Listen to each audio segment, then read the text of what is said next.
ঘুরাই ঘুরাই না একটু বরাবর মারতাছ আর আমরা কি আরো বরাবর উঠতাছি ঘুরে ঘুরে উঠতাছি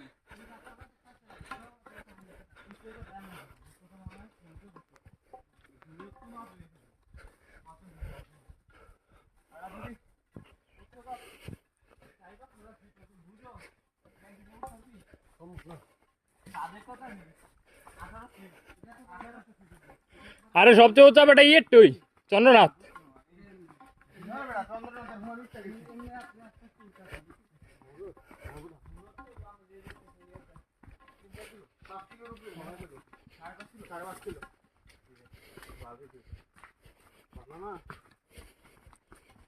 সাড়ে পাঁচ 11 কিলোমিটার তোমরা আজকে দৌড়াইবা হাঁটবা রাস্তার মধ্যে শুয়ে পড়ো।